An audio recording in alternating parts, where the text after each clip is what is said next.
Assalamualaikum warahmatullahi wabarakatuh. Perkenalkan, nama saya Abdul Zikri, dan kali ini kita akan membahas tentang pertemuan 2. Di pertemuan 2 ini kita membahas tentang dasar-dasar bahasa Kotlin yang pada awalnya akan kita coba di website play.kotlinlang.org. Di sini kita sudah membuat beberapa codingan. Namun kita akan mulai ke codingan yang pertama, yaitu tentang tipe data. Di sini ada fun main atau seperti main metodenya. Di sini langsung kita tuliskan print line halo semua, dan print line kita akan belajar Kotlin. Ketika dituliskan print line ini, maka apa saja yang ada di dalam blok kurung dan petik 2 ini akan ditampilkan di laman output. Langsung saja kita coba. Dia akan seperti ini. Halo semua, kita akan belajar Kotlin. Ini berasal dari 2 baris di atas. Lanjut, kita akan mendeklarasikan variabel. Sama seperti Python, di sini kita bisa mendeklarasikan variabel tanpa membuat tipe datanya seperti ini. Angka, variabel angka sama dengan 15. Kita deklarasikan di atas. Lalu di bawah kita tuliskan kode print line hasil dari 15 tambah 10 sama dengan angka variabel yang kita buat tadi tambah 10 dalam blok ini. Bisa dilihat output yang dihasilkan adalah hasil dari 15 tambah 10 sama dengan 25. Nah, 25 di sini membuktikan bahwa variabel yang kita deklarasikan sebelumnya itu langsung terbaca sebagai integer. Tapi kita tidak mendeklarasikan kata-kata integer di sini, tapi dia langsung terbaca integer.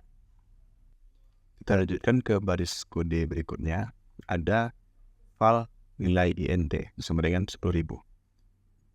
Sebelumnya kita melihat sebuah perbedaan cara mendeklarasikan variabel, di mana cara di atas itu ada var angka sama dengan 15, sedangkan di bawah ada file nilai int sama dengan 10.000. Kenapa perbedaannya?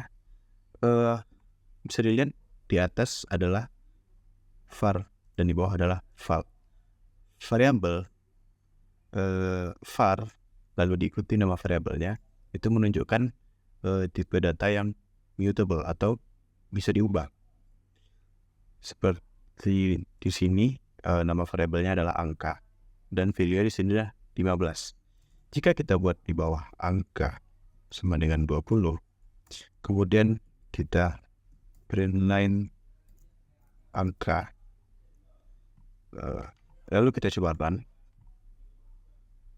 akan ditampilkan di bawah nilainya 20. Artinya kita bisa mengubah nilai variabelnya di bawah. Sedangkan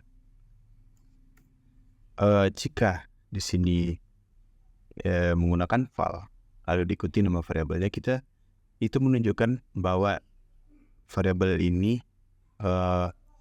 berupa immutable atau tidak bisa dirubah. Kita bisa mencobanya dengan nilai int sama dengan 20. Di sini sudah dideklarasikan dan kita akan mencoba mengubah nilainya di bawah. Kita coba run. File cannot be reassigned. Tidak bisa diubah hasilnya. Saya kira itu adalah perbedaan var dengan val. Berapa perbedaan dalam mendeklarasikan variabel di bahasa Kotlin. Selanjutnya di sini ada nilai int 10.000. Kita akan menampilkan variabelnya di sini dengan nilai integer plus nilai int. Kurang lebih sama dengan bahasa di Java. Selanjutnya ada nilai double sama dengan 100.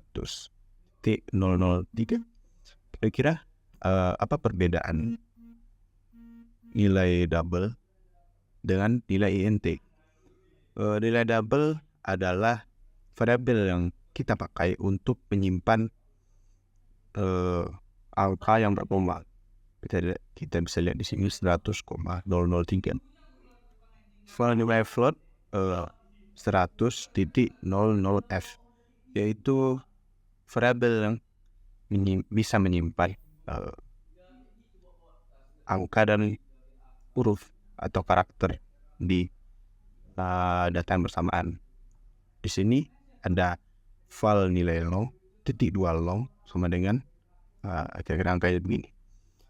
Ini termasuk tipe data integer juga, cuman dengan memori yang lebih besar dibandingkan dengan integer. Integer memorinya memiliki batas, sedangkan long tidak. Jika kita ingin menyimpan tipe data angka yang panjang seperti ini, kita akan membuatnya dengan file nama variabel diikuti dengan titik 2 lalu long baru sama dengan lalu tuliskan isi datanya. Baik, kita masuk ke nilai short. Konsepnya itu sama dengan nilai long, yaitu sama-sama mirip dengan integer, namun berbeda halnya dengan long. Short memakai alokasi memori yang lebih sedikit, sehingga jika kita hanya memakai angka yang tidak terlalu panjang, lebih baik menggunakan nilai short, karena waktu mengaksesnya akan jauh lebih sedikit. Selanjutnya ada byte. Byte yaitu sama dengan keduanya tadi, namun menggunakan memori yang paling sedikit. Penggunaannya ketika kita hanya memakai satu angka seperti 1 gitu. Nah, ini adalah perintah untuk hilangkan variabel-variabel yang kita telah deklarasikan sebelumnya di layar, di bagian output di sini. Selanjutnya kita akan masuk ke bagian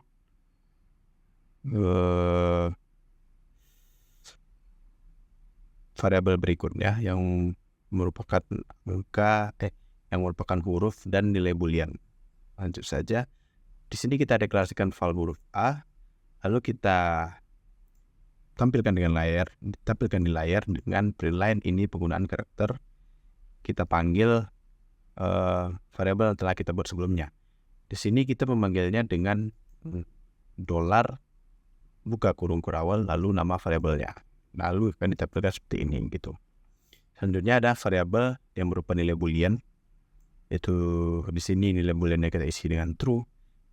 Lalu kita coba tampilkan dengan printline nilai boolean yang dibuat ialah, kita panggil variabel nilai booleannya akan menghasilkan output nilai boolean yang dibuat ialah true. Selanjutnya kita akan membuat variabel yang akan kita isi dengan data string, yaitu mawar eva. Selanjutnya kita tampilkan di layar dengan printline, lalu kita tutup di sini. Kita masukkan variabelnya nilai string yang artinya mawar eva, lalu kita masukkan lagi. Ditambah di sini ada /n apa kabar. Nah, /n di sini akan berfungsi supaya kode di print di baris baru. Ini adalah outputnya, bisa kita lihat halo mawar eva, yaitu kodenya sampai sini. Halo nilai string mawar eva, lalu ada tanda seru, lalu kita akan menemukan /n apa kabar yang berada di baris baru, begitu. Selanjutnya kita akan masuk ke dalam array. Langsung saja function main, kita coba buat arraynya, coba array T2 array string sama dengan array of, langsung kita isi dengan datanya. Silakan tuliskan baru saja. Lalu kita masukkan perintah printline data coba array index coba array ke 0, yaitu kita akan memprint array dengan indeks ke 0, yaitu data yang pertama. Makanya di sini akan ditampilkan output. Silahkan yang pertama gitu. Lalu selanjutnya kita ada printline data coba array indeks ketiga. Indeks ketiga berarti data keempat, itu saja. Ini saja. Lalu kita akan memprint semua data yang ada dalam array menggunakan .containDiv2string. Di sini kita panggil coba array .containDiv2string.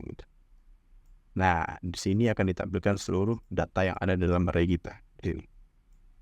Kita juga bisa mengetahui panjang dari array kita, yaitu coba array.size, itu akan menampilkan panjang atau jumlah data yang ada di dalam array ini. Nah, di sini ditampilkan ada 4. Nah, di sini kita coba lagi, coba array get indeks yang kedua. Itu cara lain untuk memanggil data yang ada dalam array. Get kedua artinya kita akan mengambil data ketiga. Itu apa? Sini dia. Baik, kita coba ke variabel coba array 2. Di sini karena tadi data yang berupa string, kita tuliskan di sini string. Nah, di sini karena kita ingin mencoba mengisi data yang dengan angka, kita isi di sini dengan integer. Bersama dengan array of 1, 2, 3, 4, 5. Kita coba tampilkan data coba array 2 indeks 2. Kita panggil indeks kedua, artinya akan menampilkan angka 3. Nah, di sini juga kita bisa menampilkan seluruh array, seluruh data yang ada dalam array dengan cara yang sama, itu content deep to string. Nah, di sini kita akan coba menghitung panjang array dari coba array 2. Kita langsung saja panggil coba array 2 dot size. Di sini akan ditampilkan jumlah data yang ada di sini ialah 5. Selanjutnya hasil coba array 2 indeks 4 setelah di set. Kita di sini kita bisa mengganti data yang ada dalam array. Seperti di sini coba array 2 set 4,10 yang artinya pada array coba array 2 akan kita set data indeks keempat dengan angka 10. Gitu.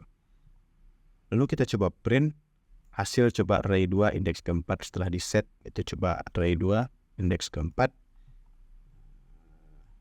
Itu ada 10 ya. Nah, ini dia. Kita coba print semuanya dengan coba array 2 dot content deep to string itu 1, 2, 3, 4, 10. Bisa kita perhatikan sebelumnya ada 1, 2, 3, 4, 5. Namun karena indeks keempatnya sudah kita tukar dengan 10, maka di sini akan menampilkan 10 di indeks keempat. Kita lanjutkan kata mutable dan immutable. Nah, di sini function main langsung kita tulis kata mutable itu mutable list string sama dengan mutable list of hi, hello, aloha. Jadi mutable kurang lebih sama dengan array. Namun array itu panjangnya tetap, namun datanya bisa diubah. Tapi kalau mutable itu panjangnya bisa diubah dan data di dalamnya bisa diubah juga. Bisa kita buktikan dengan di bawah ini. Print line list yang menggunakan mutable. Nah, ini dia. Sesuai dengan yang di atas. Hi, hello, aloha. Lalu kita coba tambahkan data yang ada di mutable ini dengan cara kata mutable dot add hi. Add, lalu data yang ingin ditambahkan. Kita coba print, maka akan ada hi di akhirnya. Data yang ditambahkan dan diletakkan di akhir. Lalu kita coba hapus data yang pertama dengan perintah kata mutable dot remove at 0. Artinya data pada indeks ke-0 urutan pertama itu akan kita hapus. Kita coba print line, maka di sini dia hasil yang terbaik. Ini sebelum dihapus ada hi di paling depan dan setelah dihapus hi akan hilang. Halo maju ke depan. Lalu kita kata mutable dot shuffle ini berguna untuk mengubah urutan dari kata yang ada di mutable kita. Bisa sebelumnya ada hi, ada halo, aloha, hi. Lalu kita akan coba setelah di shuffle. Nah, akan berubah menjadi aloha, aloha. Urutannya acak ya. Aloha maju ke depan, halo kedua, hai tetap di tempat ketiga. Artinya dia akan mengacak urutan data yang ada di dalam datanya. Selanjutnya ada kata immutable. Tadi kan ada array, ada mutable dan immutable. Bedanya immutable dengan mutable dan array adalah immutable itu panjang data tidak bisa diubah, dan komponen atau isi data yang di dalamnya juga tidak bisa diubah. Jadi tetap sini kita deklarasikan saja file kata immutable (2) list string sama dengan kata mutable, yang artinya kata mutable telah kita shuffle sebelumnya, kita masukkan ke dalam kata immutable. Lalu kita print line kata immutable, perintah pertama ya. Aloha, halo, hai. Karena sudah di shuffle ya, maka urutannya berubah. Selanjutnya ada print line kata pertama dari immutable adalah kata immutable.first. Sini kan ada kata pertama dari immutable. Nah, di sini akan dipanggil kata pertama first dari immutable. Karena immutable kita masukkan data dari immutable yang telah di shuffle, maka kata pertamanya adalah aloha, sama dengan yang ini.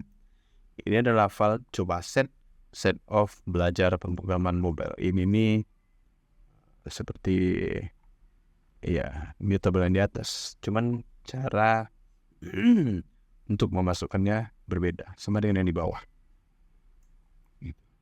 Terdapat perbedaan cara memasukkannya. Lanjut, kita ke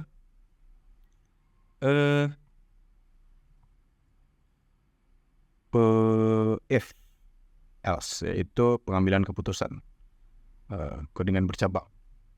Lanjut, langsung saja kita langsung ke function make. Kita deklarasikan angka 50. Lalu kita buat if yang pertama, yaitu if angka variabel yang telah kita buat sebelumnya modulus 2 sama dengan 0. Jika sisa pembagian dari 50 ini sama dengan 0, maka akan kita print sama rata. Karena angkanya 50 dan itu habis dibagi 2, maka dia menghasilkan kode sama rata ini dijalankan. Dan print line ini adalah kode yang berada di luar block if. Karena block if itu biasanya ditandai dengan satu indent gitu. Jadi menjorok ke dalam. Lanjut, kita deklarasikan variabel nilai 1 dan nilai 2. Nilai 1 kita isi dengan 3, sedangkan nilai 2 kita isi dengan 5,5. Kita buat block if jika nilai 1 lebih kecil dari nilai 2, maka kode perintah ini akan dijalankan. Dan jika ternyata kondisi ini tidak terpenuhi, akan di print nilai else, yaitu coba cek lagi. Nah, di sini karena 3 itu lebih kecil dari 5,5, maka blok kode ini yang dijalankan. Nah, ini terlihat di output. Jika di sini kita ubah dengan 7, nah akan dijalankan perintah coba cek lagi. Tuh. Di sini kita buat variabel baru, yaitu pernyataan, ada amarah. Di sini ada block if. Jika pernyataannya sama dengan senang, maka akan di print kode blok ini. Jika tidak terpenuhi, kita lanjut. Jika pernyataan sama dengan sedih, akan di print blok kode ini. Dan jika tidak ada syarat sama sekali terpenuhi, maka akan di print blok kode yang else. Karena di sini pernyataannya marah, sedangkan di kondisinya hanya ada senang dan sedih, maka akan di print blok kode else. Tuh. Selanjutnya ada kita buat variabel baru nilai 10. Di sini kita buat if jika nilai kecil dari 0, maka akan ditampilkan bilangan negatif. Else, jika kondisi nilai kurang dari 0 tidak terpenuhi, maka akan dikirim ke else. Di else ini ada if lagi. Nah, di sini adalah contoh pengaplikasian dari if else bersarang atau nested if else. Else if. Nah, jika nilai ini habis dibagi 2, akan di print blok kode ini. Nah, jika tidak, akan di print blok kode ini. Akan dijalankan blok kode ini gitu.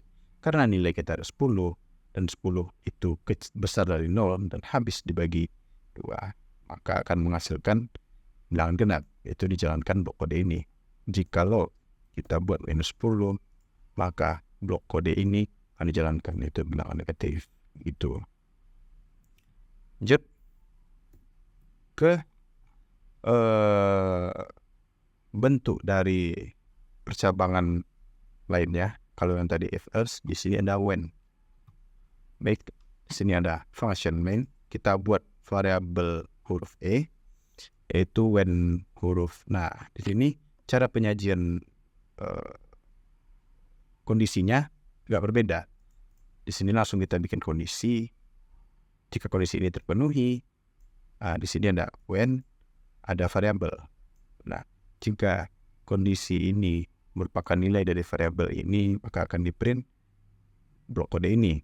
Itu juga dengan apabila ini yang terpenuhi, akan di-print blok kode ini. Nah, jika tidak ada kondisi ini yang memenuhi, maka akan di-print blok kode ini.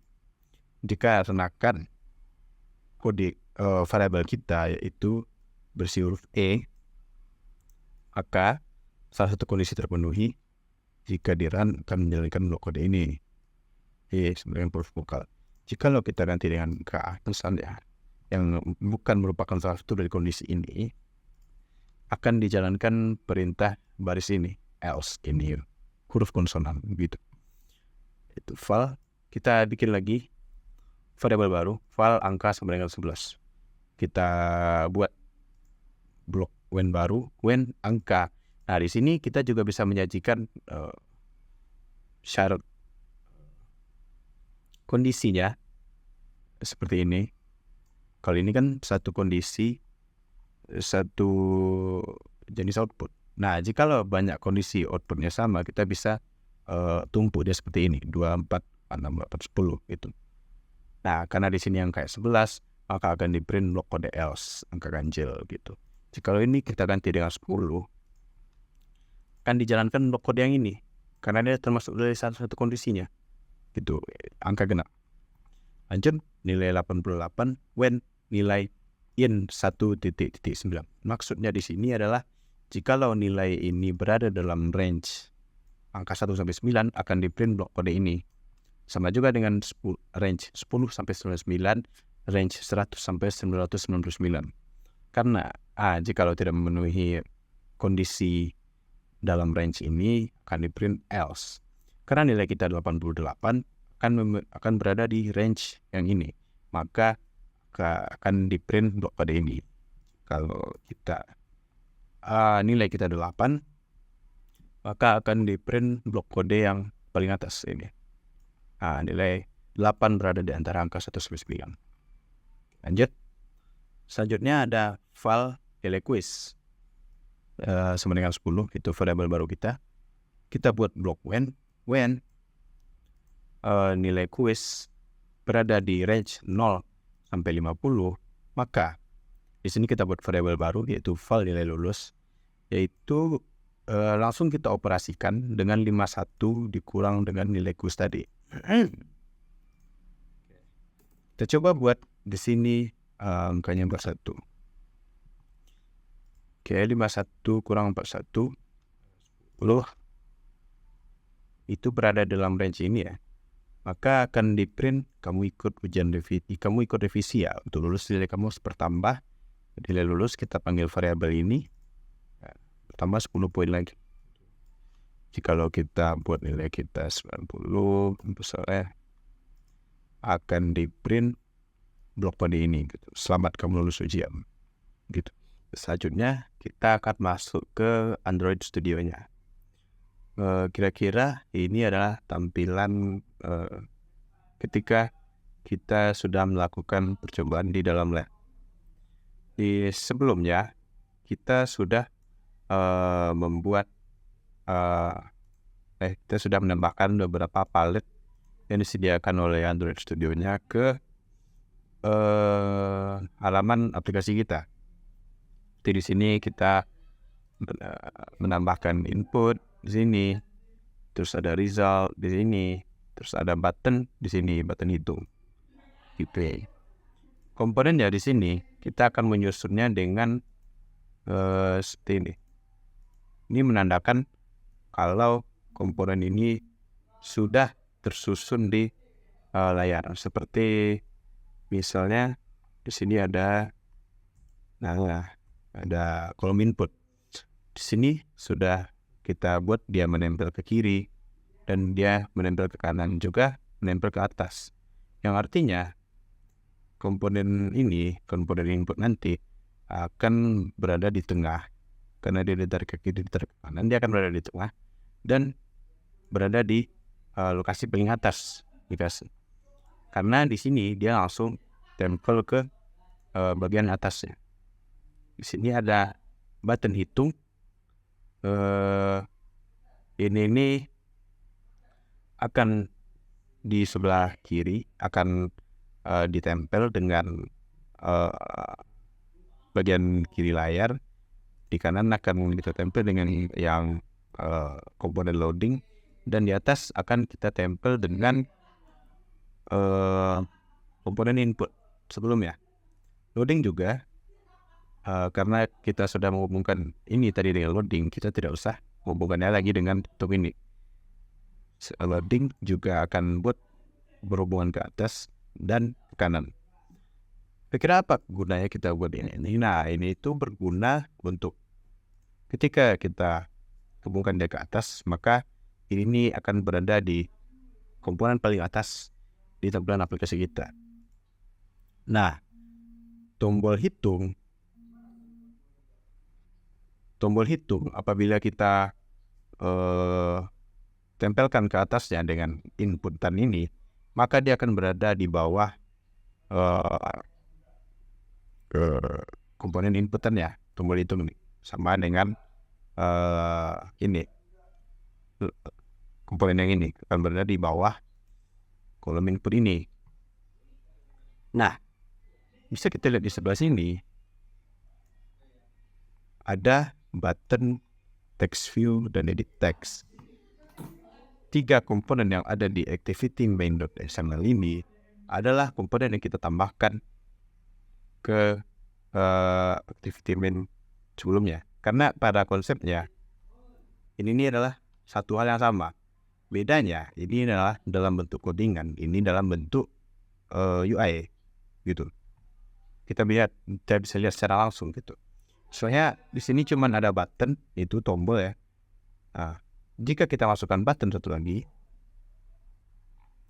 akan ada komponen button baru gitu.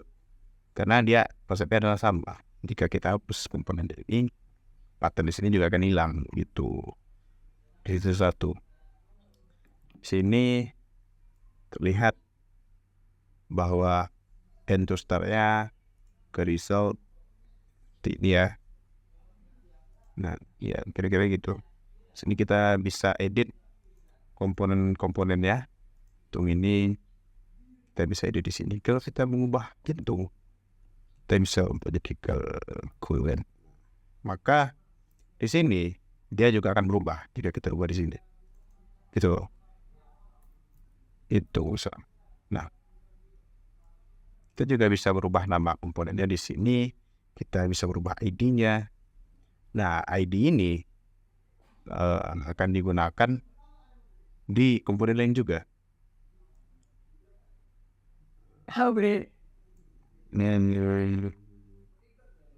Misalnya di sini, edit text, di sini kan. Di sini kita beri ID input 1. Nah, text view komponen ini dia akan karena kita hubungan ke atas tadi, maka dia akan membacanya sebagai ini layout constraint top to bottom. Top komponen ini to bottom ke bagian bawah dari input 1. Input 1 adalah merupakan ID dari ini tadi. Itu. Jadi kalau kita ubah ID di sini, kode lain akan error. Kenapa? Karena input satunya hilang gitu. Sedangkan di sini terbaca tetap input 1 di sini. Jadi tidak hanya kode yang error, di sini juga akan error. Karena otomatis hubungannya akan hilang ke sini. Gitu. Kira-kira itu adalah akibat yang akan ditimbulkan. Jadi sebaiknya sebelum kita menghubung-hubungkan memparent antara satu komponen dengan komponen lainnya, kita sebaiknya menyesuaikan idea terlebih dahulu gitu. Nah, jika kita balikan ke input 1, komponen yang tadi akan kembali seperti semula. Nah, itu saja di activity main. Ada button text view dan edit text. Kita lanjut ke main activity. Di sini adalah lokasi codingan utama, di mana kita akan memanggil komponen-komponen kita tadi. Seperti input 1, sini ID-nya input 1 yaitu tempat untuk menginputnya. Di sini ada button. Button di sini adalah tombol hitung yang akan kita pakai untuk melakukan operasi angka nantinya. Misalnya result. Nah, di sini untuk menampilkan hasilnya. Nah, di sini ada beberapa operasi yang kita buat ya, yaitu var x, yaitu input text to string. Input akan menerima inputan dari user. Selanjutnya dari var x akan kita pindahkan ke var y. Var y yaitu var x dijadikan integer, akan dikali dengan x dijadikan integer, yang artinya dia akan membuat program perkalian. Jadi kalau kita menginputkan angka 4, nanti angka 4 akan dikalikan dengan angka 4 juga. Lalu selanjutnya di result akan ditampilkan teks tadi yang berupa y to string. Itu hasil penjumlahan operasi dari varie tadi. Varie ini kan merupakan hasil perkalian dari inputan tadi. Nah, akan ditampilkan dalam bentuk teks varie begitu. Jadi di sini nanti akan kita inputkan misalnya angka 5, lalu kita tekan tombol hitung. Di sini nanti akan menampilkan angka 25 karena berdasarkan program yang kita bikin 5 dikali 5 itu akan menghasilkan 25. Dan kembali ke main activity, di atas di sini ada beberapa import yang dibutuhkan untuk menjalankan aplikasi ya. Ada Android segala macam. Nah, di sini kita juga akan memanggil kelas activity_main untuk supaya kita bisa mendapatkan variabel-variabel ini ya. Kalau kita tidak di sini, maka akan jadi error harusnya. Maka kita di sini akan memanggil kelas activity main. Kira-kira itu saja pengenalan simple dari bahasa Kotlin yang tadi kita coba di playkotlin.org. Ada beberapa macam tadi kayak tipe data, array, mutable, lalu ada if dan when. Lalu kita juga sudah coba bahasa Kotlin dasar di aplikasi Android Studio-nya. Saya kira itu saja untuk pertemuan 2 ini. Sekian dari saya, terlebih kurang saya mohon maaf. Sudahi, Assalamualaikum warahmatullahi wabarakatuh.